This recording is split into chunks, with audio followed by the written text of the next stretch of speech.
Hello dear students. आज हम theory of production को और आगे बढ़ाने वाले हैं। हमने लास्ट क्लास में प्रोडक्शन का मीनिंग देखा था। मैंने आपको ये बताया था कि क्या क्या फैक्टर्स ऑफ प्रोडक्शन होते हैं। हमने थोड़ा थोड़ा सबके बारे में भी जाना था। आज की क्लास को हम स्टार्ट कर रहे हैं। सबसे पहले प्रोडक्शन का इम्पोर्टेंस देखेंगे हम। तो सबसे पहले हम नोट्स की तरफ चलते हैं और ज़रा जान लेते हैं प्रोडक्शन का इम्पोर्टेंस क्या है। वहाँ से शुरू करके फिर हम और आगे चलेंगे और फिर आज हमें लैंड, लेबर, कैपिटल, एंटरप्रेन्योरशिप, इन चारों प्राइमरी फैक्टर्स की डिटेल्ड स्टडी करनी होगी। तो आइए देखते हैं। देखिए सबसे पहले क्या लिखा हुआ है इंपॉर्टेंस ऑफ प्रोडक्शन में, कि किसी भी देश में प्रोडक्शन का कितना लेवल है। और जब हम कहते हैं प्रोडक्शन, तो obviously we are talking about production of goods and services. तो किसी भी देश में प्रोडक्शन का कितना लेवल है, उससे पता क्या चलता है? उससे दो बातें पता चलती है। एक तो उस देश का लिविंग स्टैंडर्ड कैसा है, एक आइडिया मिल जाता है हमें। हालांकि हम 100% तो नहीं कह सकते हैं, लेकिन फिर भी एक आइडिया मिल जाता है कि जिस देश में प्रोडक्शन बहुत ज़्यादा होता होगा, वहाँ के लोगों का स्टैंडर्ड ऑफ लिविंग भी अच्छा होगा, मतलब वो कंफर्ट के साथ में रहते होंगे। ये सब बातें। सेकेंड बात जो हमें मालूम पड़ती है वो है देश का परफॉर्मेंस कैसा चल रहा है। और कौन से परफॉर्मेंस की यहाँ बात हो रही है? इकोनॉमिक परफॉर्मेंस की। तो दोनों बातें हैं। पर्सनल लेवल पर हमें यह पता चलेगा कि लोग यहाँ पर किस स्टैंडर्ड के साथ रहते हैं, और दूसरा हमें ओवरऑल ये पता चलेगा कि what is the economic performance of this economy. ठीक है, ये दो बातें हमें पता चलेगी। और इकोनॉमिक परफॉर्मेंस में हमें ये मालूम पड़ रहा है कि वहाँ पर लोग पैसे वाले हैं, रिचनेस है वहाँ पर, या उस देश में गरीबी फैली हुई है, इसका भी एक आइडिया लग जाता है। ठीक है, अब आइए आगे बढ़ते हैं। प्रोडक्शन का मीनिंग हमने लास्ट क्लास में समझा तो था, अब यहाँ से पढ़ भी लेते हैं, कुछ नई बातें भी हमें जानने को मिलेगी। क्या लिखा है? प्रोडक्शन एक इकोनॉमिक एक्टिविटी है जिससे हम ट्रांसफॉर्म कर देते हैं नेचुरल रिसोर्सेज को, यानी नेचर के रिसोर्सेज को, उनको कहा जा रहा है फिजिकल इनपुट्स, उनको हम बदल देते हैं मटीरियल गुड्स एंड सर्विसेज में। तो नेचर ने जो हमें रिसोर्सेज दिए हैं उनको हम किस में बदल रहे हैं? मटीरियल गुड्स एंड सर्विसेज में। बात वही आ गई है, हम इनपुट्स को किस में बदल रहे हैं? आउटपुट में। अब यहाँ पे हो सकता है आपके दिमाग में एक बात चल रही हो कि सर यहाँ पे फिजिकल इनपुट और फिजिकल आउटपुट क्यों लिखा है? फिजिकल वर्ड का यहाँ पर क्या मतलब है? तो वो बात मैं आपको बाद में समझाऊंगा, कुछ देर रुक करके। आगे लिखा है कि ये जो मटेरियल गुड्स या सर्विसेज बनेंगे, यानी फिजिकल आउटपुट बनेगा, यही सेटिस्फाई करेगा लोगों की वांट्स को। तो ये तो अपन जानते ही है कि यूटिलिटी किससे मिलती है? फाइनली ये जो आउटपुट बन के निकला है उससे ही यूटिलिटी मिलती है। लेकिन फिर आगे बोला प्रोडक्शन के प्रोसेस में और क्या चीजें इन्वॉल्व है? Production of services. मतलब कई बार ये गलतफहमी हो जाती है कि केवल हम गुड्स का ही प्रोडक्शन करते हैं, टेंजिबल चीजों का ही। तो यहाँ पे क्लैरिटी करने के लिए बोला है कि इसमें प्रोडक्शन ऑफ सर्विसेज भी आती है। जैसे लॉयर अगर अपनी कंसल्टेंसी दे रहा है, डॉक्टर्स अपनी कंसल्टेंसी दे रहे हैं, म्यूजिशियन अपनी सर्विसेज दे रहा है, ये सारी चीज़ें क्या है? ये सब चीज़ें सर्विसेज देने में ही आ जाती है। ठीक है, ये सब चीज़ें सर्विसेज में आ जाती है। और अगर ये सर्विस दी जा रही है तो इसे भी एक तरह से माना जाता है प्रोडक्शन हो रहा है। तो प्रोडक्शन न सिर्फ कोई टेंजिबल चीज़ों का होता है, बल्कि इस तरह से सर्विसेज देने को भी प्रोडक्शन कहते हैं। मैं भी आप लोगों को क्लासेस दे रहा हूं, this is a kind of service. तो इसमें यही लिखा हुआ है दैट इज इंटेंजिबल इनपुट्स भी प्रोडक्शन में कवर होते हैं। ठीक है, तो यहां पर क्या हो रहा है? इंटेंजिबल इनपुट से इंटेंजिबल आउटपुट बन रहा है। अब आपको थोड़ा आइडिया लग भी गया होगा कि जब हमने ऊपर पढ़ा था फिजिकल इनपुट्स और फिजिकल आउटपुट, तो उसका क्या मतलब था। यहां पर फिजिकल वर्ड का मेनली क्या मतलब था? टेंजिबल। राइट, क्लियर हो गई बात? तो ऊपर वाले पॉइंट में तो ये बोला गया था कि टेंजिबल वाले इनपुट से हम टेंजिबल वाले आउटपुट बना रहे हैं, लेकिन फिर नीचे क्लैरिटी के लिए बोल दिया गया कि केवल इसमें टेंजिबल वाली चीजें ही नहीं आती है, इसमें इंटेंजिबल गुड्स से, इंटेंजिबल सर्विसेज से अगर इंटेंजिबल हम आउटपुट बना देते हैं, मतलब इंटेंजिबल चीज़ों से इंटेंजिबल चीज़ें अगर हम बना देते हैं, तो उसको भी क्या कहा जाता है? उसको भी प्रोडक्शन ही कहा जाता है। तो सिंपल बात है, मैं अभी आप लोगों को पढ़ा रहा हूं, तो एक तरह से मैं यूज भी कर रहा हूं इंटेंजिबल इनपुट्स। जैसे मैं अपनी आवाज़ को यूज़ कर रहा हूँ, अपने एक्शंस को यूज़ कर रहा हूँ, all these are intangible inputs. और उससे जो आउटपुट आप लोगों को मिल रहा है वो भी कोई फिजिकल आउटपुट नहीं मिल रहा है, वो भी इंटेंजिबल आउटपुट ही मिल रहा है। तो मैं यहाँ से इंटेंजिबल इनपुट्स यूज़ करके आप लोगों के लिए इंटेंजिबल आउटपुट प्रोड्यूस कर रहा हूँ, तो इसको भी ये कहते हैं प्रोडक्शन ही कहा जाएगा। ठीक है, आगे देखते हैं नेक्स्ट पॉइंट क्या कहता है। Intention to exchange in the market is essential.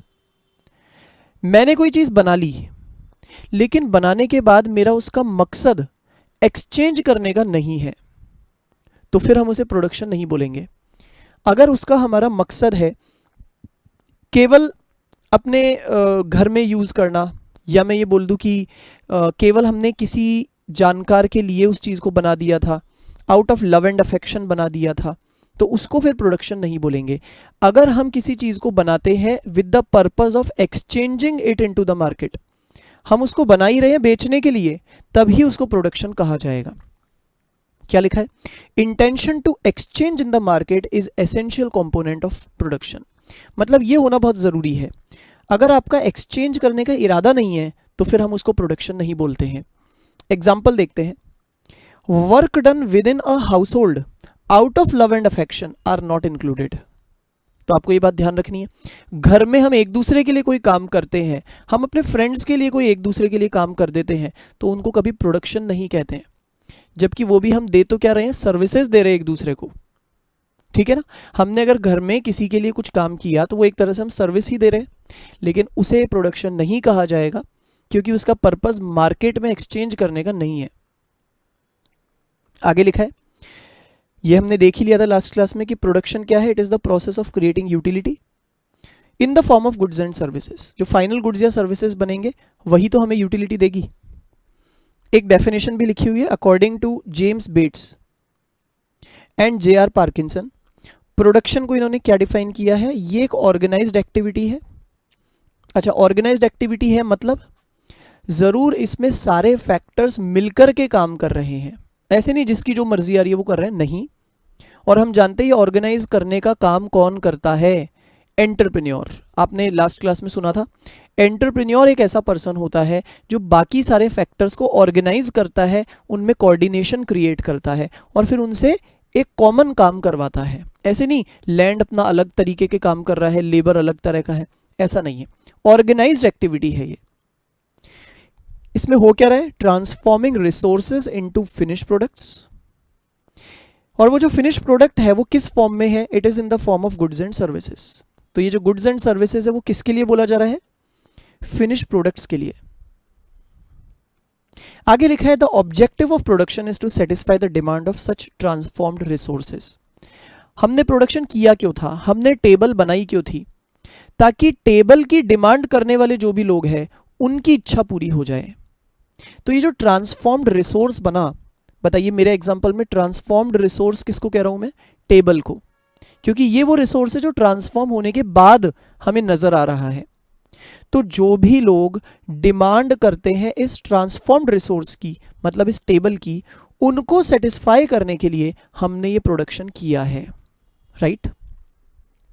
ठीक है, तो ऐसी एक डेफिनेशन दी है किसने, जेम्स बेट्स ने और पार्किंसन, इन्होंने मिलकर के ये डेफिनेशन दी है कि ये एक ऑर्गेनाइज्ड एक्टिविटी है जिससे हम रिसोर्सेज को फिनिश प्रोडक्ट में बदलते हैं, which is in the form of goods and service. और दूसरी बात, इसका ऑब्जेक्टिव क्या है, इस प्रोडक्शन का ऑब्जेक्टिव क्या है, उन लोगों की डिमांड को सेटिस्फाई करना जो लोग इस ट्रांसफॉर्म्ड वाले रिसोर्स को लेना चाहते हैं।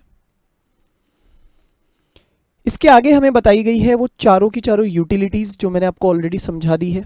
One is utility of form यानी form utility, one is place utility, one is time utility and one is personal utility. पढ़ लेते हैं एक बार, आपको आइडिया तो है ही ये सब क्या होते हैं।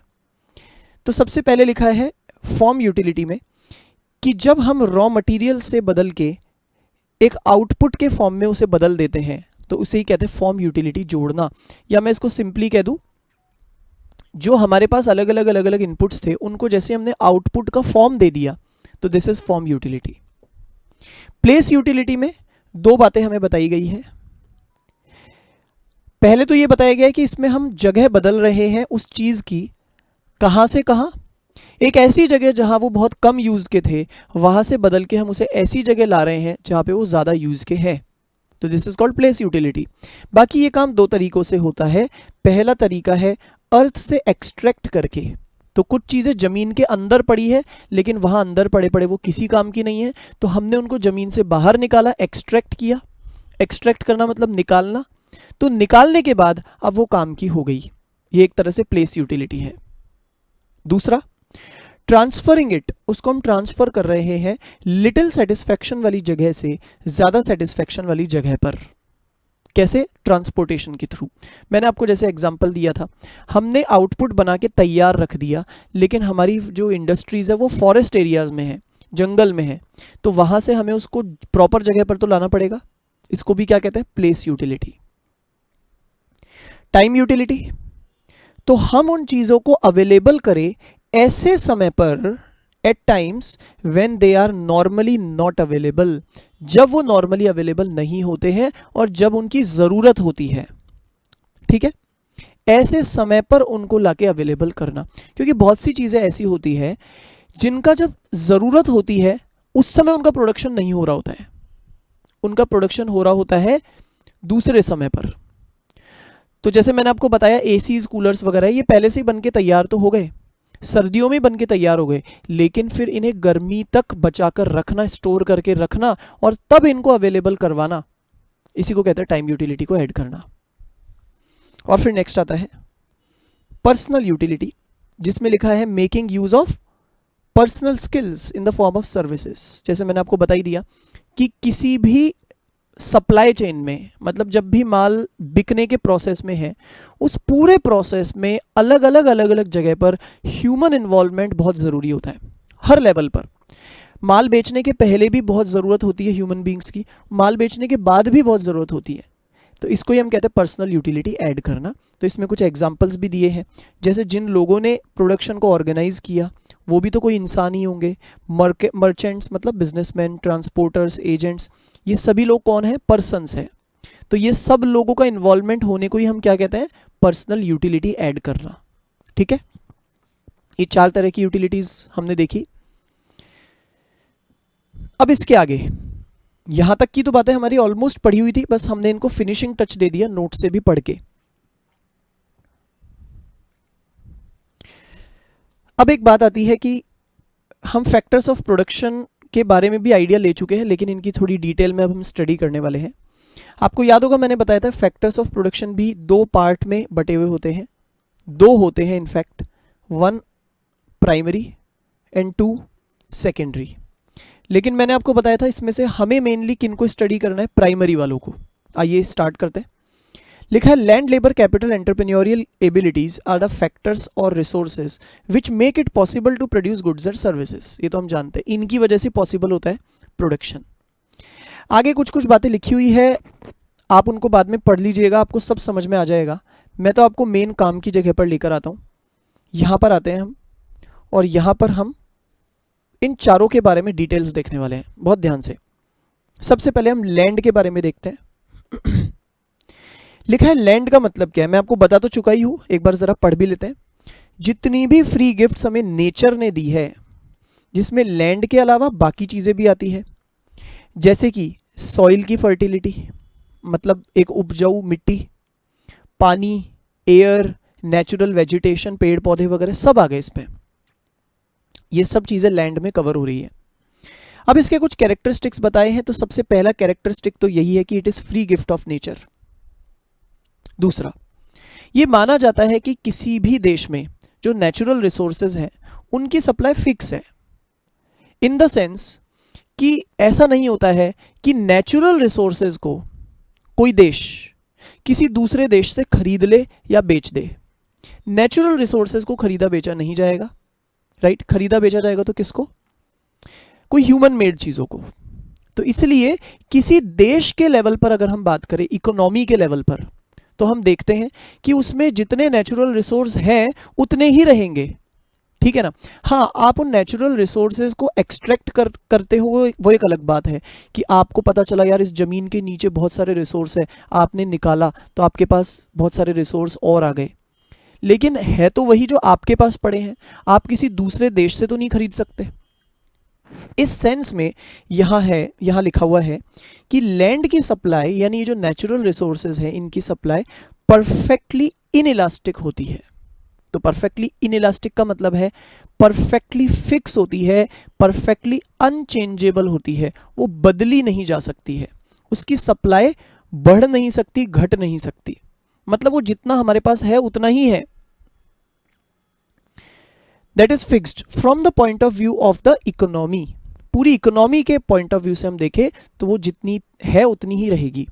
लेकिन जब हम किसी फर्म के पॉइंट ऑफ व्यू से बात करते हैं, फर्म मतलब एक अकेला प्रोड्यूसर, एक इंडिविजुअल प्रोड्यूसर, जैसे मान लो इंडिया के अंदर मैं किसी पर्टिकुलर प्रोड्यूसर की अगर बात करूं तो वो अकेला प्रोड्यूसर जो है उसके लिए लैंड की सप्लाई रिलेटिवली इलास्टिक है, उसके लिए जरूर इलास्टिक है, मतलब वो जरूर और लैंड खरीद सकता है और लैंड बेच सकता है। बहुत सिंपल बात है, जैसे आज मैं मेरी इंडस्ट्री के लिए कोई और ज़मीन खरीदना चाहता हूँ तो मैं आराम से किसी और से खरीद सकता हूँ, या मैं मेरी ज़मीन बेचना चाहता हूँ बेच सकता हूँ। तो मेरे लिए लैंड की सप्लाई तो बदलती रहती है, मतलब इलास्टिक है। लेकिन जब पूरे देश के लेवल पर बात की जाती है तो ओवरऑल पूरी इकोनॉमी के लेवल पर वो होती है इनइलास्टिक, परफेक्टली इनइलास्टिक, फिक्स, जितने पूरे देश में है उतने ही हैं। फिर एक और कैरेक्टर बताया हुआ है हमें कि लैंड की पावर्स इनडिस्ट्रक्टिबल होती है, मतलब कभी ऐसा नहीं होता, जैसे आज देखिए हर चीज़ की अपनी लाइफ होती है, और कोई प्रोडक्ट्स की हम बात करें सबकी अपनी लाइफ होती है, कोई की 10 साल 20 साल 30 साल 50 साल 100 साल कुछ तो लाइफ होती होगी। लेकिन लैंड के लिए हम ये नहीं कह सकते कि इस लैंड की इतनी ही लाइफ है, 100 साल बाद ये ज़मीन खराब हो जाएगी, ख़त्म हो जाएगी, नहीं, इनडिस्ट्रक्टिबल पावर्स है। हाँ, कम ज़्यादा होती रहती है, लैंड की फर्टिलिटी कम ज़्यादा होती रहती है, लेकिन पावर्स डिस्ट्रॉय नहीं होती है। नेक्स्ट, ये है एक पैसिव फैक्टर, एक होता है एक्टिव और एक होता है पैसिव, ये दोनों ऑपोजिट शब्द होते हैं, आपको पता भी होगा। एक्टिव मतलब हम सब जानते हैं जो खुद से कुछ करता है उसको बोलता है एक्टिव, और पैसिव मतलब जिसमें खुद में कोई जान ही नहीं है, उससे कोई और आके करवाता है। तो लैंड तो पैसिव ही है ना, क्यों? Because it does not produce anything on its own, इसमें कोई लाइफ थोड़ी है ना, ये लाइफ, इसमें लाइफ तो है ही नहीं, तो इससे तो प्रोडक्शन करवाना पड़ता है, कोई और आके इससे प्रोडक्शन करवाएगा, इसलिए हम इसको क्या कह रहे हैं, पैसिव। ये इमोबाइल है, मोबाइल का मतलब है मूवेबल और इमोबाइल का मतलब है इमूवेबल, जो चल फिर ना सके उसको कह रहे हैं हम इमोबाइल। तो लैंड तो चलने फिरने की चीज नहीं है। इट हैज डिफरेंट यूजेस, इसके यूज तो खूब सारे होते हैं, हम जानते हैं नेचुरल रिसोर्सेज के न जाने कितने यूज होते हैं। फिर बोला है कि इट इज हीट्रोजीनियस, हीट्रोजीनियस का मतलब हुआ कि हाँ भाई इसकी क्वालिटी में फर्क जरूर हो सकता है, किसी जगह पर लैंड ज्यादा फर्टाइल हो सकता है, किसी जगह कम फर्टाइल हो सकता है, ये अंतर जरूर है, राइट। बाकी हम कह दें उसकी पावर्स डिस्ट्रॉय हो जाती है तो लिखा है no it has indestructible powers. यहां तक की बातें समझ में आ गई आपको, ठीक है। और आगे बढ़ते हैं, अब हम लेबर पर आते हैं। लेबर का मैंने आपको मतलब क्या समझाया, चाहे फिजिकल मेहनत चाहे मेंटल मेहनत, एक्सर्शन मतलब मेहनत, तो चाहे फिजिकल एक्सर्शन चाहे मेंटल एक्सर्शन दोनों कवर होते हैं लेबर में। अच्छा, मेंटल एक्सर्शन का मतलब तो यहां पे बताया हुआ है, mental exertion is in the form of skills और टैलेंट, तो अगर मैं अपने स्किल्स और टैलेंट यूज कर रहा हूं तो that is a mental exertion. क्यों किया जा रहा है ये सब, टू प्रोड्यूस गुड्स और सर्विसेज। अच्छा, आगे लिखा है such labour shall be made to get some economic reward. अब ये फिर से वही बात आ गई जो आपको याद हो तो हमने स्टार्टिंग में पढ़ी थी, मैं आपको फिर से वही लेकर चलना चाहता हूं। स्टार्टिंग में हमने यहां पर एक बात पढ़ी थी, क्या, कि intention to exchange in the market is essential. हमने यहां पर यह जाना था कि अगर हमने किसी चीज को बेचने के इरादे से नहीं किया, इकोनॉमिक पर्पस नहीं है अगर हमारा, हम out of love and affection कर रहे हैं तो उसे प्रोडक्शन नहीं कहा जाता है, ठीक है ना। जैसे हम घर में कोई के लिए काम कर रहे हैं यानी डोमेस्टिक सर्विसेज प्रोवाइड कर रहे हैं, हमने देखा था वो सबको प्रोडक्शन नहीं बोलेंगे। कुछ ऐसी ही बात यहां भी आ रही है, क्या कहा जा रहा है, आपने लेबर तो किया यानी मेहनत तो की, लेकिन उस मेहनत का पर्पस होना चाहिए to get some economic reward. Free फोकट में अगर आपने कोई मेहनत की है, नहीं, आपको वो मेहनत करनी है कुछ ना कुछ रिवॉर्ड लेने की उम्मीद में। हाँ, हो सकता है आपको रिवॉर्ड फिर कम मिल जाए, तो वो एक अलग बात है, लेकिन आपका इंटेंशन रिवॉर्ड लेने का होना चाहिए। दूसरी लैंग्वेज में आपका पर्पस होना चाहिए, मेहनत क्यों कर रहे हैं हम, वेजेस या सैलरीज लेने के लिए। भाई मैं मेहनत कर क्यों रहा हूं, मुझे कुछ कमाना है इसलिए। अगर मैं इसलिए लेबर कर रहा हूं तभी उसे लेबर मानना है इकोनॉमिक्स की भाषा में। तो लिखा है it should not be made out of pleasure. अपनी इच्छा से कुछ कर लिया उसको लेबर नहीं बोलेंगे, या लव एंड अफेक्शन से कुछ कर लिया उसको भी लेबर नहीं बोलेंगे। एग्जाम्पल मैंने आपको बता दिया, services of a housewife. Housewife की सर्विसेज, खूब सर्विसेज होती है हाउसवाइफ की, बहुत सारी, लेकिन उसे इकोनॉमिक्स में लेबर नहीं कहा जा रहा है। नो डाउट बहुत ज़्यादा मेहनत होती है वो, but it is not considered as labour in economics, क्योंकि उसका पर्पस रिवॉर्ड लेने का नहीं है। सिंगिंग बिफोर फ्रेंड्स मतलब वही एंजॉयमेंट करना, ये सब करना, all these will not be covered under labour. और आगे बढ़ते हैं, कैरेक्टरिस्टिक्स पर चलते हैं। लेबर के कैरेक्टरिस्टिक्स क्या है, कुछ बातें मैं आपको बता भी चुका हूं, कुछ बातें हम जानेंगे। देखिए क्या लिखा हुआ है,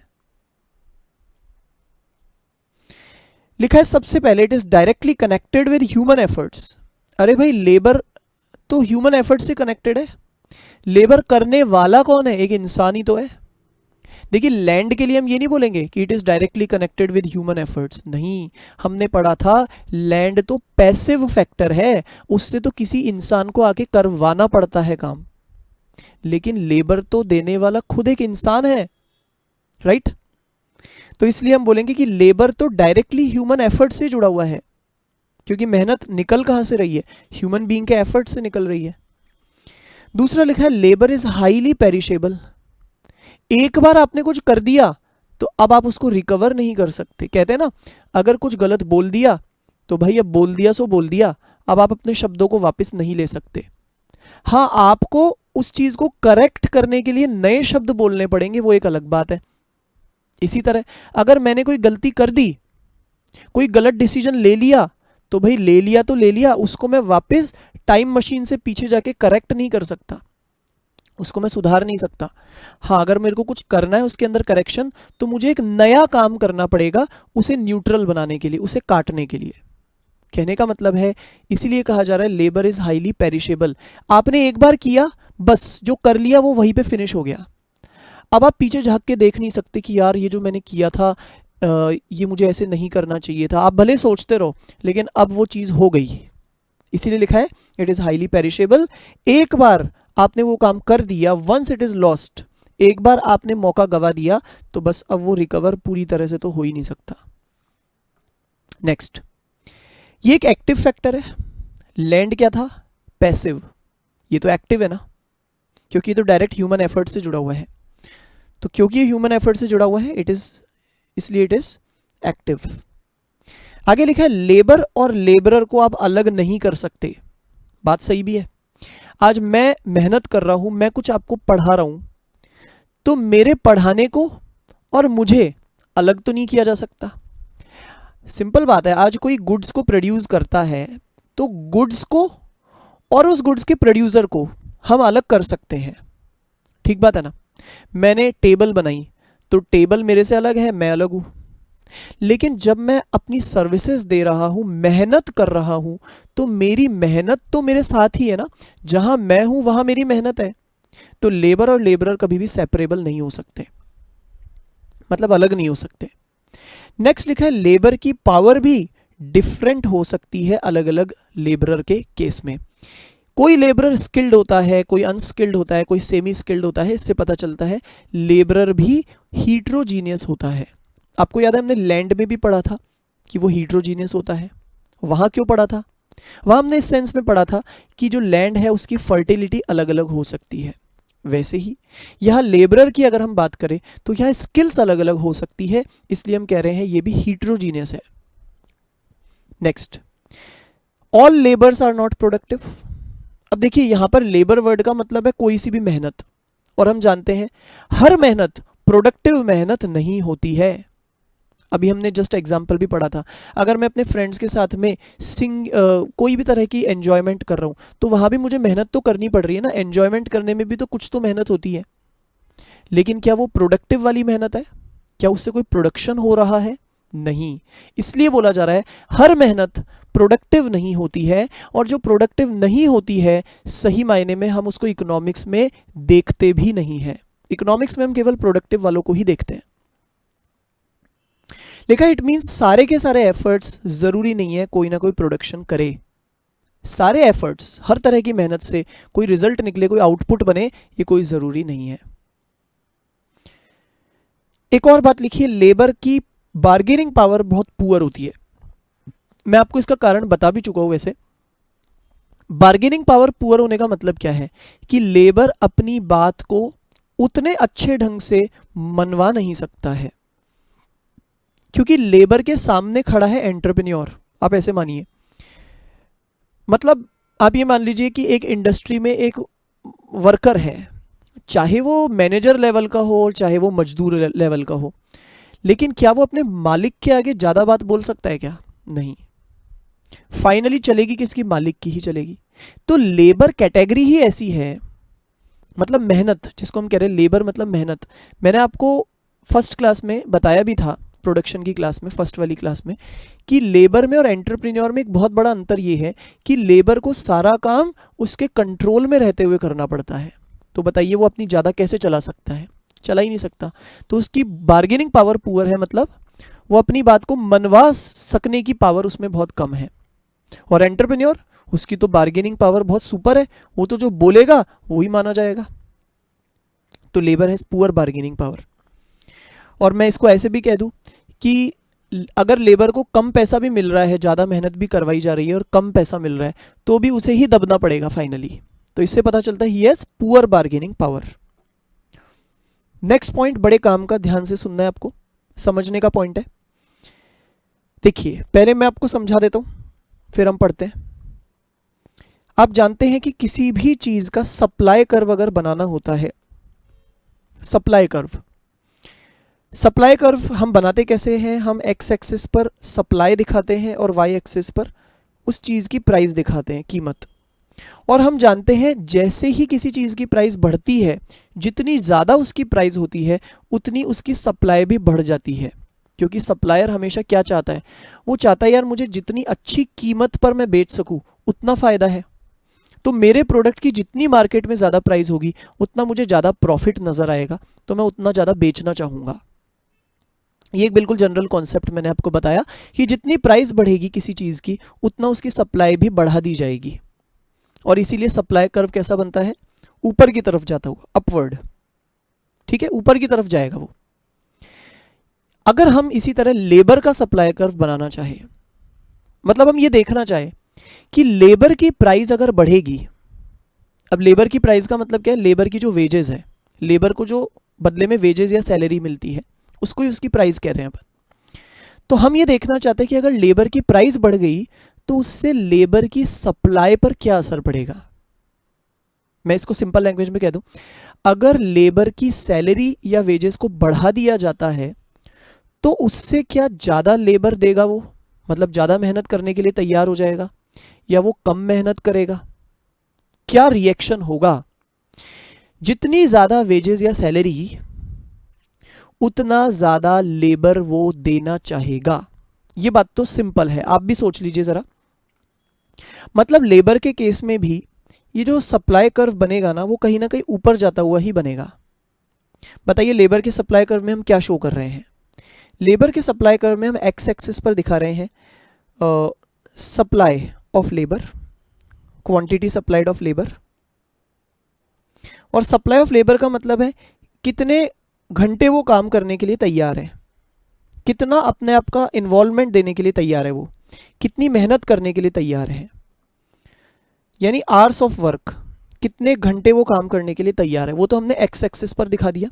और वाई एक्सिस पर हम दिखा रहे हैं उसकी प्राइस, और प्राइस का मतलब है उसे मिलने वाली वेजेस वगैरह, वेजेस सैलरीज वॉट। अब सोचते हैं अगर उसकी वेजेस बढ़ेगी, उसको पता चलता है यार मुझे दिन के 300 की जगह अब 400 मिलने लग गए या 500 मिलने लग जाएंगे, तो वो ज़्यादा समय काम करने के लिए तैयार होएगा ना, ठीक है।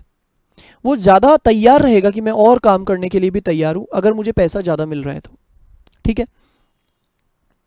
तो इसलिए इसका भी सप्लाई कर्व ऊपर की तरफ जाता हुआ ही होगा, ठीक है ना।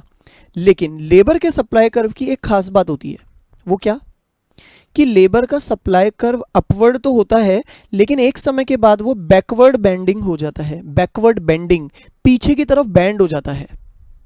वैसे तो ऊपर जा रहा है, जाना भी चाहिए, लेकिन एक समय के बाद वो पीछे की तरफ बैंड हो जाता है। इसको हम कहते हैं बैकवर्ड बेंडिंग सप्लाई कर्व। एक बार पढ़ते हैं, फिर मैं आपको इसका रीजन भी बताऊंगा। लिखा है normally with the increase in wage rate, जैसे जैसे किसी की वेज रेट बढ़ती है तो वो अपनी लेबर सप्लाई भी बढ़ाने के लिए इंटरेस्टेड हो जाता है। लेकिन अब आप देखिए लेबर के केस में क्या होता है। लेकिन एक मिनिमम लेवल ऑफ इनकम जैसे उसे मिल जाती है, देखिए हर लेबरर का कहीं ना कहीं एक मन में टारगेट होता है कि यार मेरे को ना ऐसी स्टैंडर्ड ऑफ लिविंग चाहिए। उसका मन में टारगेट होता है कि यार आज मैं चाहे 5-7 हज़ार रुपये महीने के कमा रहा हूँ, लेकिन मैं जिस दिन 40-50 हज़ार पे पहुंच जाऊंगा ना, बस मज़ा आ जाएगा। तो आप सोचिए, उसने कई सालों बाद जाकर के, स्टार्टिंग में उसकी सैलरी बढ़ी, उसने ज़्यादा मेहनत की और ज़्यादा मेहनत की और ज़्यादा मेहनत की, लेकिन जब उसकी एक मिनिमम इनकम तक वो पहुंच गया, मान लेते हैं वो 50,000 पर पहुंच गया पर मंथ, अब उसका मन सेटिस्फाई हो गया कि यार बस ठीक है, मतलब मेरा तो काम इससे चल रहा है।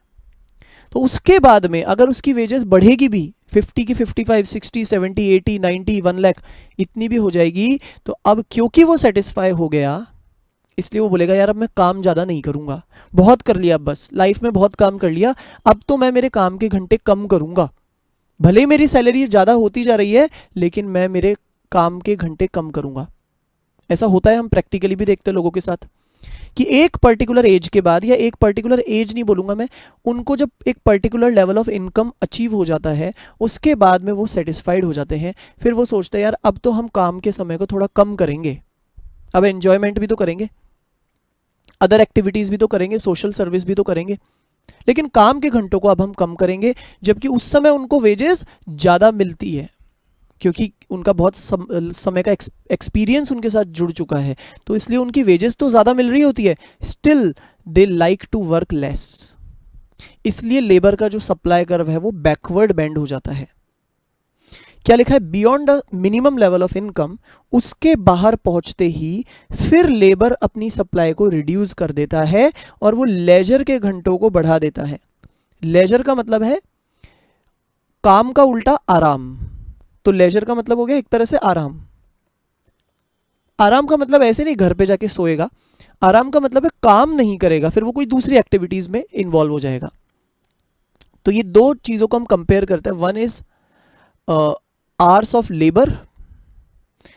क्या बोला मैंने बोला आपको, एक तो आवर्स ऑफ लेबर मतलब मेहनत के घंटे, और दूसरा कहलाता है आवर्स ऑफ लेजर यानी आराम के घंटे, ठीक है। तो हर लेबरर को चूज करना पड़ता है between the hours of labour and hours of leisure. उसको चुनाव करना पड़ता है, उसको सिलेक्शन करना पड़ता है कि मैं मेरे दिन के कितने घंटे काम में लगाना चाहता हूँ और कितने घंटे मैं आराम में लगाना चाहता हूँ। और आप देखेंगे हर पर्सन की इस मामले में अलग अलग सोच होती है, अलग अलग चॉइस होती है। कोई कोई ऐसे होते हैं जो लेबर के आवर्स को बहुत ज़्यादा रखना पसंद करते हैं, वो 18-20 घंटे भी काम करने के लिए तैयार रहते हैं। और कोई कोई सेटिस्फाइड लोग होते हैं, वो कहते हैं यार बस 10-12 घंटे काम कर लिया बस ठीक है, इससे ज़्यादा नहीं करेंगे। तो इस मामले में सबकी अपनी अपनी चॉइस होती है।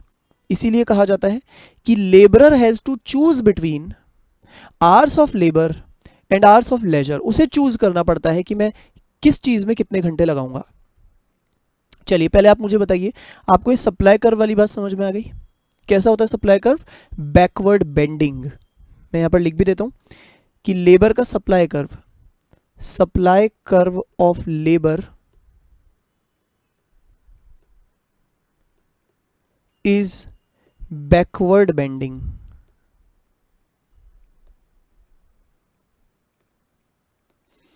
लास्ट पॉइंट आता है लेबर इज मोबाइल फैक्टर। क्योंकि लेबर तो ह्यूमन बींग्स से जुड़ा हुआ है ना, तो वो तो चल फिर सकता है, वो तो मूवेबल है आराम से एक जगह से दूसरी जगह, तो it is a mobile factor. और लैंड के लिए हमने पढ़ा था इट इज़ इमोबाइल फैक्टर। ठीक है, यहाँ तक का आपको समझ में आ गया। अब और आगे चले, नेक्स्ट हमारे पास आता है कैपिटल। हमने लैंड और लेबर देखा, अब हम चलते हैं कैपिटल पर। तो सबसे पहले यहां पर हम कैपिटल का मतलब समझ लेते हैं। कैपिटल का और वेल्थ का मैंने आपको कंपैरिजन करके भी बताया था, आपको याद होगा लास्ट क्लास में। तो मैंने आपको जो बताया था वो यहां पर लिखा हुआ भी है। देखिए क्या लिखा है, कैपिटल वो पार्ट है एक पर्सन की वेल्थ का। मतलब वेल्थ तो एक ओवरऑल चीज हो गई, इसमें तो मेरी सारी प्रॉपर्टीज एसेट्स आ गए, लेकिन इस इतनी सारी प्रॉपर्टीज का एक हिस्सा होता है कैपिटल। और ये कौन सा वाला हिस्सा होता है, which is used for further production of goods and services. ठीक है, या हम ये कह सकते हैं which is used for further production of wealth. आप सोचिए जो वेल्थ मेरे पास पड़ी है, सभी तरह की जो वेल्थ मेरे पास पड़ी है, जैसे मेरे घर में मान लीजिए टीवी फ्रिज वगैरह पड़ा है, मोबाइल वगैरह पड़ा है, ये सब भी तो क्या है, वेल्थ है। लेकिन क्या ये सब चीजें और नई वेल्थ प्रोड्यूस करने में मदद करती है? नहीं, बस ये तो मेरे यूज में आके खत्म हो जाएगी। लेकिन यदि मैंने कोई पर्टिकुलर चीज को मेरे बिजनेस में यूज करना शुरू कर दिया, तो उससे तो वो मुझे और कमाई करके देगा और उससे मेरी और नई वेल्थ क्रिएट होती जाएगी। तो हम ये कह रहे हैं कि वेल्थ का, ये तो हमारी पूरी वेल्थ हो गई, आप मान लीजिए वेल्थ का वो हिस्सा जो प्रोड्यूस करता है more wealth, which produces more wealth, वो और वेल्थ प्रोड्यूस करता है। तो ये जो हिस्सा है इसको ही हम क्या कहते हैं, इस हिस्से को ही हम क्या कहते हैं, this is called capital. This is called capital. इसी को हमने क्या नाम दे दिया, इसी को हमने नाम दे दिया है कैपिटल। राइट, तो मैं इसको ऐसे शो कर देता हूं, दिस इज कॉल्ड कैपिटल। तो it is the capital is the part of wealth. आगे पढ़ते हैं। अभी यहां पे और डिफाइन किया जा रहा है कैपिटल को कि capital is the produced factor of production. मैंने आपको बताया था कैपिटल को आपको कंपेयर करना है लैंड के साथ, तो लैंड के लिए हम क्या बोलते थे, नेचुरल फैक्टर।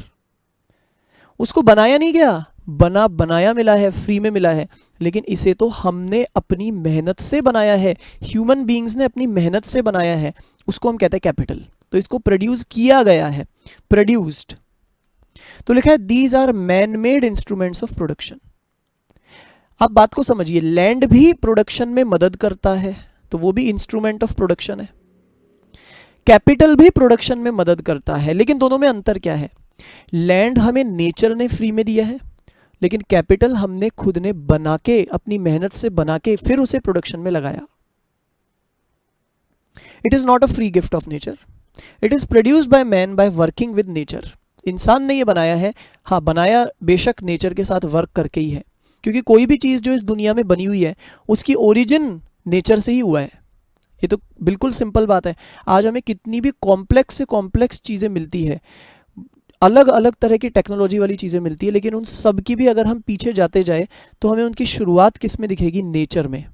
नेचर के एलिमेंट से ही चीजें बनाई जाती है। एग्जाम्पल लिखा है मशीन्स, फैक्ट्रीज, डैम्स, कैनल्स वगैरह। अब ये सब चीजें ह्यूमन बींग्स के बनाए हुए हैं।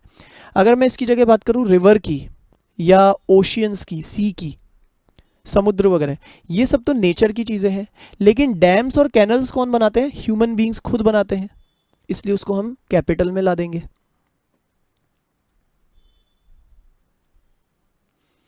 मैंने आपको बोला है कैपिटल में आपको एक एग्जांपल सबसे ज्यादा दिमाग में रखना है, वो है मशीन्स। ठीक है, क्योंकि आगे जब हम पढ़ेंगे चैप्टर को तो हम देखेंगे कि कैपिटल वर्ड यूज जहां किया गया है वहां उसका रेफरेंस मशीन से लिया गया है, तो इसलिए मैं आपको बार बार ये बात कह रहा हूं। आगे बताया है कैपिटल और इनकम के बीच में कंपैरिजन। तो कैपिटल और इनकम में क्या कंपैरिजन है, देखिए इनकम तो हम कमाते हैं, इनकम वो चीज है जो हमने कमाया है, और कैपिटल वो जो हमारा बिजनेस में लगा हुआ है, बिजनेस में मेरी जो चीजें लगी हुई है वो कैपिटल है। और इनकम का तो मतलब है जो हमने कमाया है फिर। तो इनकम में और कैपिटल में क्या रिलेशन है, पहले मैं आपको वो बता देता हूं। रिलेशन ये है कि कोई भी पर्सन जब तक कैपिटल लगाएगा ही नहीं, आप सोचिए खुद ही, मैं मेरे बिजनेस में कैपिटल ही नहीं लगाऊंगा, मशीनें ही नहीं खरीदूंगा, जो भी और चीज़ें हैं बिल्डिंग वगैरह यही नहीं खरीदूंगा, मतलब मैं कैपिटल ही नहीं लगाऊंगा, तो मैं कमाना शुरू कैसे करूंगा? इसका मतलब capital helps to earn income, यही हमें इनकम कमाने में मदद करती है।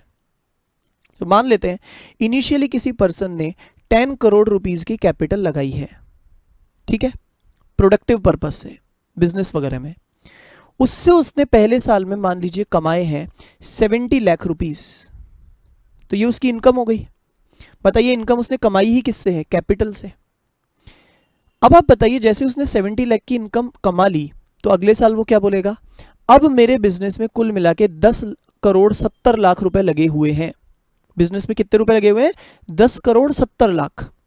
10 करोड़ तो ओरिजिनल वाले, 70 लाख जो मैंने कमाया वो भी तो बिजनेस में ही लगा दिया ना।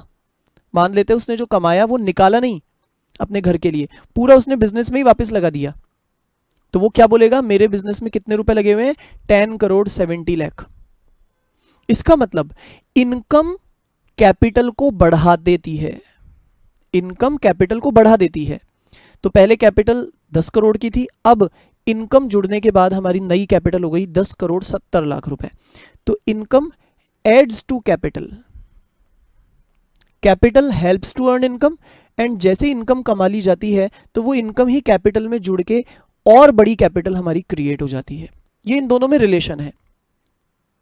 और अब मैं डिफरेंस की बात करूं तो डिफरेंस ये है कि इनकम के लिए क्या कहा जाता है? इनकम के लिए कहते हैं it is a flow concept, it is a flow concept, जबकि कैपिटल के लिए कहा जाता है कि it is a stock concept. तो मैं आपको बता देता हूं पहले फ्लो और स्टॉक कॉन्सेप्ट में क्या अंतर है। वैसे तो आपको याद होगा, मैंने आपको पहले भी ये चीज़ बताई हुई है, अगर आपने सप्लाई का चैप्टर को ध्यान से पढ़ा हुआ है तो मैंने आपको वहाँ भी समझाया था, लेकिन मैं फिर भी आपको थोड़ा रफली समझाने की कोशिश करता हूँ। फ्लो उन चीज़ों को कहा जाता है, फ्लो कॉन्सेप्ट उन चीज़ों को कहा जाता है जो एक पीरियड ऑफ टाइम में मेजर होते हैं, जैसे साल भर, हफ्ता भर, महीना भर। तो हम इनकम के लिए हमेशा क्या कहते हैं? मेरे महीने भर की इतनी इनकम है, साल भर की इतनी इनकम है। हम ये नहीं बोलते कि मेरी इस सेकंड की इतनी इनकम है ना। तो इसीलिए हम इनकम को क्या बोलेंगे? फ्लो वेरिएबल, क्योंकि उसे हम एक पर्टिकुलर पॉइंट पे खड़े होके नहीं कह सकते इस समय की इनकम इतनी है, नहीं, उसको हम एक टाइम फ्रेम में कहते हैं, एक पीरियड ऑफ टाइम में बताते हैं। जबकि कैपिटल के लिए अगर कोई मेरे से पूछे भाई तुम्हारी कितनी कैपिटल लगी हुई है बिजनेस में, तो मैं बोलूंगा देखो भाई आज के दिन मेरी इतनी कैपिटल लगी हुई है। मैं ऐसे नहीं बोलता साल भर की इतनी कैपिटल है, मैं बोलता हूँ इस समय की इतनी कैपिटल लगी हुई है। कल तुम पूछोगे तो हो सकता है कल मेरी कैपिटल और बढ़ जाएगी, कल के दिन की कुछ और होगी। तो कैपिटल की बात हम किसी पर्टिकुलर समय पे खड़े होकर करते हैं, तो हम क्या कहते हैं? इसको stock concept. When we measure anything at a point of time, एक पॉइंट ऑफ टाइम पे अगर हम खड़े होकर मेजर कर रहे हैं तो वो स्टॉक है। और अगर हम किसी चीज को मेजर करते हैं over a period of time, एक पीरियड ऑफ टाइम में, जैसे कि पर मंथ, पर ईयर, इस तरह से कुछ भी, तो आप देख लीजिए यहां पर क्या लिखा है? Capital is a stock concept, income is a flow concept, और आगे एक और लाइन लिखी छोटी सी, कैपिटल यील्ड्स इनकम, यानी कैपिटल ही जनरेट करता है इनकम को। ये तो मैंने आपको समझा ही दिया है कि capital helps to earn income. फिर कैपिटल और वेल्थ के बारे में फिर से बता दिया गया है कि वेल्थ का केवल वो हिस्सा कैपिटल कहलाता है जिस हिस्से को हम काम में लेते हैं, किसके? प्रोडक्शन के। और जो फालतू पड़े रह जाते हैं रिसोर्स, जो प्रोडक्शन के काम में नहीं आते, उन्हें हम केवल वेल्थ कहते हैं, लेकिन उन्हें कैपिटल नहीं कह सकते हैं, राइट? इसके बाद फिर हमें कुछ टाइप्स बताए गए हैं कैपिटल के, कैपिटल के कुछ टाइप्स बताए गए हैं, देखते हैं। एक है फिक्स्ड कैपिटल, आप समझ जाइए इसमें कौन से वाले एसेट्स आएंगे, कौन सी टाइप की चीजें आएंगी जिनकी लाइफ लंबी है। ड्यूरेबल वाली चीजें इसमें आएंगी जो एक लंबे पीरियड तक हमें मदद करती है, जैसे टूल्स वगैरह है, मशीन्स वगैरह है, बिल्डिंग है, ये सब चीजें हमें लंबे टाइम तक मदद करती है। जबकि सर्कुलेटिंग कैपिटल हम उसे कह रहे हैं जिसकी लाइफ कम है। तो लिखा है which are consumed in a single use, जैसे जिनको हम स्टॉक के अंदर कवर कर सकते हैं, छोटी छोटी जो कैपिटल कहलाती है, जिनकी लाइफ ज़्यादा नहीं है, वो खुद प्रोडक्शन के प्रोसेस में ख़त्म हो जाते हैं।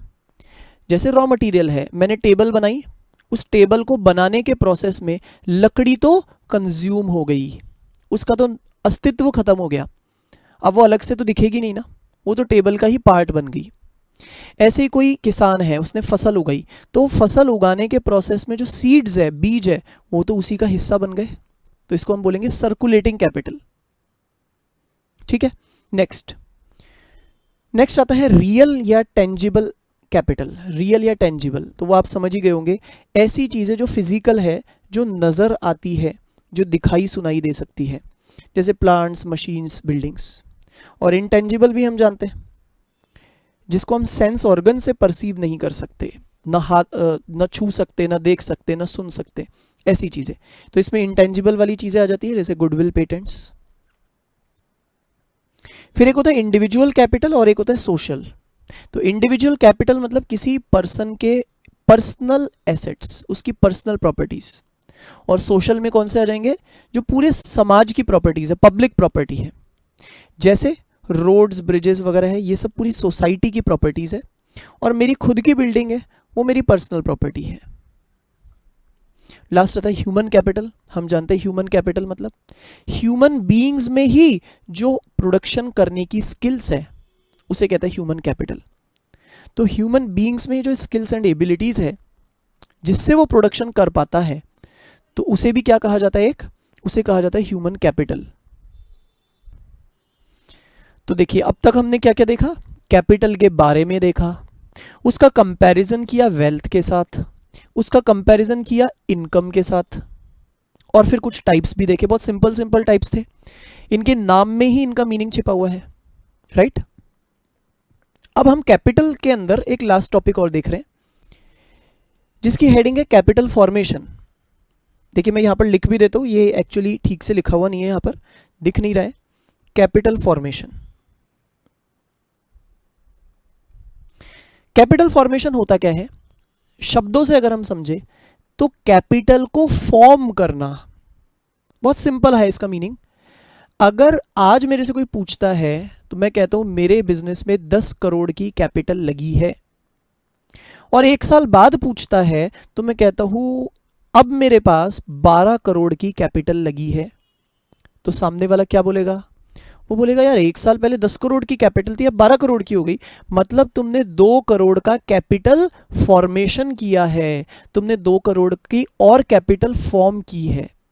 और आप बताइए ये 2 करोड़ का कैपिटल फॉर्मेशन हुआ कैसे होगा, ये नई कैपिटल फॉर्म कैसे हुई होगी, मैंने जरूर इन्वेस्ट किया होगा ना। तो कैपिटल फॉर्मेशन का मतलब होता है इन्वेस्टमेंट करना, मैंने 2 करोड़ का और इन्वेस्टमेंट किया होगा, तब जाकर के टोटल कैपिटल हुई होगी 12 करोड़। ठीक है, तो कैपिटल फॉर्मेशन का मतलब क्या है, जब हमारे पास जो रियल कैपिटल है उसका स्टॉक बढ़ जाता है, वही बात हो गई, कैपिटल मेरे पास 10 करोड़ की थी, अब वो 12 करोड़ की हो गई, तो मेरे पास जो रियल कैपिटल थी वो अभी बढ़ चुकी है, right. By producing more capital goods. अच्छा ऐसा हुआ कैसे, क्योंकि हमने और कैपिटल गुड्स को प्रोड्यूस किया है, प्रोड्यूस किया इन द सेंस हमने और कैपिटल गुड्स हमारे बिजनेस में इंट्रोड्यूस कर दिए हैं, तो इसको हम क्या कहते हैं, कैपिटल फॉर्मेशन। अब वो कैसे भी हम इंट्रोड्यूस करें, चाहे नए, मैं मेरे घर से और पैसा लगा रहा हूँ 2 करोड़ रुपए, चाहे मैं बिजनेस से ही और जनरेट कर रहा हूँ, जैसे बिजनेस से ही मैंने और कमाए 2 करोड़ रुपए और उसको बिजनेस में ही फिर से लगा दिया, तो इसे भी तो क्या बोलेंगे, मैंने फिर से इन्वेस्टमेंट कर दिया और 2 करोड़ रुपए का। तो मैं किसी भी तरीके से ये काम कर सकता हूं, किसी भी तरह से मोर कैपिटल फॉर्मेशन कर सकता हूं, समझ में आ गया आपको। लेकिन हम इसको बोलते क्या है, इन्वेस्टमेंट। Is it right?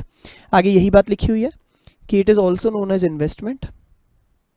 अब आगे देखिए क्या लिखा है, अगर ध्यान से, ये रिलेशन हमें अच्छे से समझ में आना चाहिए, दिमाग में फिट होना चाहिए, बहुत बेसिक बात है, ये बेसिक रिलेशनशिप है, बहुत ध्यान से आप देखेंगे। लिखा है देखो भाई, अगर हमने करंट कंजम्पशन को सेक्रीफाइस कर दिया, देखो मेरे पास अगर पैसा पड़ा है, मेरे पास दो ऑप्शन है। एक ऑप्शन तो ये है मैं अभी सोचूं यार खाओ पियो मौज करो, अभी उड़ा दो पूरा पैसा। और एक ऑप्शन ये है मैं बोलूं यार अभी थोड़ा कम खा लो भले ही, लेकिन थोड़ा इसको बचा के रखो, हम बिजनेस में इन्वेस्ट करेंगे, हम बिजनेस में लगाएंगे ये पैसा। बताइए अगर मैंने सेकंड ऑप्शन चूज किया तो क्या होगा, मेरा वो पैसा मुझे और कमा के दे देगा। और अगर मैंने ये सोचा होता खाओ पियो मौज करो, तो वो मुझे और कमा के नहीं देता, मेरी सारी कमाई वही खत्म हो जाती। राइट? तो यहां पर यही लिखा है, अगर आपने करंट कंजम्पशन मतलब करंट के खर्चों को सेक्रीफाइस कर लिया, इस समय आपने थोड़ा सेक्रीफाइस कर लिया, and more saving of current income, और आपने करंट इनकम को बचा लिया। सिंपल बात है, अगर आप कंजम्पशन को रिड्यूस कर दोगे तो आप क्या करोगे, फिर बचत ही तो करोगे ना। तो अगर आपने करंट खर्चों को तो सेक्रीफाइस किया और करंट इनकम को सेव ज्यादा कर दिया, तो आपने ज्यादा क्या किया, सेविंग। ठीक है? तो क्या होगा, आपका सेव किया हुआ पैसा ही आपको और कमा के देगा। मैं मान लेता हूं मैंने जितना कमाया इस साल, उसमें से एक बड़ा हिस्सा मैंने बचत करके रख दिया, खर्च नहीं किया मैंने, सेव करके रख दिया। तो अब मेरे पास मौका है, मैं इसको, इस पैसे को जो मैंने बचाया उसको मैं इन्वेस्ट कर सकता हूं मेरे बिजनेस में। ठीक है? तो क्या लिखा है, जितनी ज्यादा आप सेविंग करोगे उतना ज्यादा फिर आपका इन्वेस्टमेंट हो पाएगा, यानी कैपिटल फॉर्मेशन उतना ज्यादा आप कर पाओगे। अच्छा, जितना कैपिटल फॉर्मेशन मैं करूंगा, सोचो मेरे बिजनेस में मैंने उस पैसे को लगा दिया, इन्वेस्ट कर दिया, तो उतना ही क्या होगा, हमारे प्रोडक्शन की कैपेसिटी बढ़ेगी। सही बात है ना? इन्वेस्टमेंट करने से तो यही होता है, मैं मशीनों वगैरह को खरीद रहा हूं तो उससे क्या होता है, हमारे बिजनेस की प्रोडक्शन कैपेसिटी बढ़ेगी। ठीक है? और बताइए, प्रोडक्शन कैपेसिटी बढ़ेगी, अब आप जरा इस बात को पूरे देश के लेवल पर लगा दीजिए। पूरे देश में सभी लोग ये सोचते हैं चलो यार खर्चे कम करेंगे, थोड़ी बचत ज्यादा करेंगे, बचत करके उसे कैपिटल फॉर्मेशन में लगा देंगे, यानी इन्वेस्टमेंट में लगा देंगे। तो सोचिए पूरे देश में कितना इन्वेस्टमेंट बढ़ेगा। इससे क्या होगा, पूरे देश की प्रोडक्शन की कैपेसिटी और बढ़ जाएगी। पहले हमारे देश में अगर प्रोडक्शन की कैपेसिटी इतनी थी तो अब वो इतनी हो जाएगी कैपेसिटी। और सोचिए जब कैपेसिटी बढ़ गई प्रोडक्शन की, तो अब से हर साल ज्यादा ज्यादा गुड्स बना करेंगे। तो लिखा है मोर प्रोडक्शन ऑफ कंज्यूमर गुड्स होगा। मतलब कहने का मतलब ये है, शॉर्ट में मैं अगर बोलूं, आज का सेक्रीफाइस आपके फ्यूचर के प्रोडक्शन को बहुत ज्यादा बढ़ा देगा। आज आपको थोड़ा सा सेक्रीफाइस करना है, लेकिन उससे क्या होगा, आगे देश के अंदर जो प्रोडक्शन का लेवल है ना, बहुत हाई लेवल पर पहुंच जाएगा। अभी हर साल जितना जितना होता है उससे भी बहुत ज्यादा प्रोडक्शन होने लग जाएगा हर साल। ये कब हो रहा है, जब हमने शुरुआत किससे की है, सेक्रीफाइस ऑफ करंट कंजम्पशन और करंट सेविंग्स को हमने बढ़ा दिया, वहां से शुरुआत हो रही है। और इसी तरह से, इसीलिए यहां कैपिटल फॉर्मेशन के हमें 3 स्टेप्स बताए गए हैं, 3 स्टेजेस बताई गई है। पहला, आपको सबसे पहले तो सेविंग करनी पड़ेगी। अगर आपने बचत ही नहीं की, आप खर्च करने में ही लगे रहते हो, उड़ाने में लगे रहते हो, तो फिर आप ये काम नहीं कर पाओगे। लिखा है जितनी ज्यादा कोई पर्सन इनकम कमाता है उतनी ज्यादा वो सेविंग कर पाता है, लेकिन इसमें भी मेरा इंटेंशन, मेरा इरादा होना चाहिए। मान लो मैं कमाता तो खूब हूं, लेकिन मैं कंजम्पशन में ही सारा उड़ा देता हूं, यानी खाने पीने मौज करने में उड़ा देता हूं, तब तो फिर गलत हो गया ना। तो मैं कमाता ज्यादा हूं, ये पहली जरूरत है, लेकिन फिर दूसरी जरूरत ये भी है कि फिर मैं उसमें से सेव भी बहुत करूं। ठीक है? तो मान लेते हैं मैं खूब कमाता हूं, तो ही मैं खूब सेव कर पाऊंगा, और जब मैं ज्यादा सेव कर पाऊंगा तो ही उससे कैपिटल फॉर्मेशन ज्यादा होगा। तो सेविंग कितनी इंपॉर्टेंट चीज है वो बताया गया है यहां पे। अब इसी बात को आप देश के लेवल पर लगा के देख ले कि जितना एक देश ज्यादा कमाने वाला है, कमाई जिसकी ज्यादा है, मतलब जितना अमीर देश है, उतना उस देश में बचत करने की एबिलिटी ज्यादा है, और जितना उस देश के लोग बचत करने की एबिलिटी रखेंगे उतना उस देश में कैपिटल फॉर्मेशन भी बढ़ेगा। तो यही बात इंडिविजुअल लेवल पर भी लग रही है, यही बात देश के लेवल पर भी लग रही है। लेकिन जैसा कि मैंने आपको बोला कि भाई आप एबल तो हो, आप लायक तो हो सेव करने के, लेकिन क्या आपकी सेव करने की इच्छा भी है, या आप उड़ाने वाले लोगों में से हो? तो साथ में आपकी विलिंगनेस भी बहुत जरूरी है। राइट? तो सबसे पहला स्टेप हुआ सेविंग। सेविंग नहीं किया तो आगे कुछ नहीं। अब मान लो मैंने सेविंग कर लिया, तो सेव करने के बाद अगली चीज़ क्या चाहिए, अगली चीज़ क्या चाहिए? मैंने क्या किया, मैंने इस बार बहुत कमाया, उस बहुत सारी कमाई में से बहुत सारी बचत भी की, उड़ाया नहीं, बचत की। लेकिन बचत करके कहाँ रखा पैसा? तिजोरी में या दीवारों में अंदर अंदर घुसा के रख दिया, कोई देख ना ले, किसी को पता ना चल जाए। तो भाई ऐसी बचत किस काम की है? ऐसी बचत तो देख देख के आप खुद बस उसके आगे अगरबत्ती करते रहो, खुश होते रहो, देख देख के खुश होते रहो रोज कि अरे वाह मेरे पास इतना पैसा पड़ा है। लेकिन उससे ना आपको कोई फर्दर फायदा हो रहा है और ना देश को कोई फायदा हो रहा है। तो इसकी जगह आपको क्या करना चाहिए था? आपको ये कर लेना चाहिए था कि इस पैसे को आप कहीं लगाते, जैसे आप चाहे बैंकों में लगा देते या कोई और फिनेंशियल मार्केट में लगा देते, कहीं तो लगाते आप, जिससे वो पैसा केवल एक जगह पड़ा ना रहे, वो मोबिलाइज होना शुरू हो जाए, घूमना तो शुरू करे, वो किसी का तो फायदा करे। तो वही पैसा पड़ा हुआ है, आपको भी कुछ कमा के नहीं दे रहा, उसकी जगह आप बैंक में जमा करा दो, आपको कमाई भी होगी, वहां से इंटरेस्ट आएगा और साथ में देश को भी फायदा होगा। अच्छा, देश को कैसे फायदा होगा वो भी हम देखते हैं। देखिए क्या लिखा है, जो आपने पैसा सेव किया उसे आपको फिर सर्कुलेट करना चाहिए, तिजोरियों में भर के नहीं रखना चाहिए, कहीं सर्कुलेशन का काम करो। कैसे? बैंक्स के थ्रू, फाइनेंशियल इंस्टीट्यूशंस के थ्रू। अच्छा, ये लोग करते क्या है? ये लोग हमारी सेविंग्स को कलेक्ट कर लेंगे और फिर आगे ये पास ऑन कर देंगे इन्वेस्टर्स के पास। मान लीजिए किसी बिजनेसमैन को पैसे की बहुत कमी है, उसको लग रहा है यार काश मेरे पास पैसा होता, मैं बहुत बड़े लेवल पर बिजनेस कर लेता। तो ये जो बैंक वगैरह है, इन्होंने क्या किया, इन्होंने मेरी सेविंग तो ले ली और मेरे उस पैसे को इन्वेस्टर्स यानी बिजनेसमैन तक पहुंचा दिया। अच्छा, अब क्या होगा? मान लेते हैं मैंने 10 साल के लिए बैंक वालों को दिया था, वो मुझे 10 साल तक इंटरेस्ट देते रहेंगे। आप सोचिए 10 साल के बाद जब मेरे पास पैसा आएगा वापस, मेरा वाला पैसा, मैं कितना खुश होऊंगा। मैं बोलूंगा यार कहाँ तो ये पैसा मैं तिजोरी में भर के रखता तो ये इतना का इतना रह जाता, और कहाँ 10 साल तक इसने मुझे कितना इंटरेस्ट कमा के दिया। तो मैं खुश हो गया। दूसरी तरफ से वो बिजनेसमैन भी खुश हो गया, यार 10 साल के लिए मुझे लोन मिल गया बैंक से, मैंने कितना बड़े लेवल पर बिजनेस को एक्सपेंड कर लिया। आप सोचिए दोनों को फायदा हो रहा है। उसकी जगह मैं सोच लेता यार नहीं नहीं अंदर दबा के रखो, तो ना उसको फायदा होता ना मुझे फायदा होता। इसलिए मोबिलाइजेशन बहुत जरूरी है कोई भी चीज, और इनफैक्ट कहा जाता है पैसा कभी भी रुकने के लिए नहीं होता है। अगर आपने पैसे को रोक लिया, कुछ लोग कंजूस होते हैं, वो लोग सोचते हैं मेरा पैसा मेरे से दूर ना जाए। तो जो लोग पैसे को बिल्कुल भी अपने से दूर नहीं करते, उनका पैसा कितना भी होगा उनके लिए कम पड़ जाएगा। खूब पैसे वाले भी होंगे वो, लेकिन कंजूस लोग हमेशा परेशानी मिलते हैं। उसका रीजन यही है क्योंकि वो चीजों को अपने पास रखना चाहते हैं। ठीक है, तो क्या लिखा है, सेव अगर आप कर रहे हो तो आप उसको सर्कुलेशन में डालो। इससे क्या होगा, ये पैसा इन्वेस्टर्स तक पहुंच जाएगा, और एक बार इन्वेस्टर्स तक पहुंचने के बाद ही तो देश की तरक्की होगी, क्योंकि इन्वेस्टर्स तक पहुंचने के बाद अब वो इन्वेस्टर्स उसे अपने बिजनेस में यूज करेंगे। ठीक है ना? तो मैंने यहां से सेविंग की, मैंने उसे बैंक तक पहुंचाया, बैंक वालों ने बिजनेसमैन तक पहुंचाया, और बिजनेसमैन क्या कर रहा है, उसको इन्वेस्ट कर रहा है। इस तरह हमारे देश में इन्वेस्टमेंट बढ़ेगा और नए प्रोडक्शन के मौके निकलेंगे। और बताइए अगर प्रोडक्शन की कैपेसिटी बढ़ जाएगी पूरे देश में, तो उससे फायदा तो मुझे भी होगा ना। केवल उस बिजनेसमैन को ही थोड़ी फायदा हो रहा है, पूरे देश को फायदा हो रहा है, हर लोग को फायदा हो रहा है, तो मेरे को भी फायदा होगा।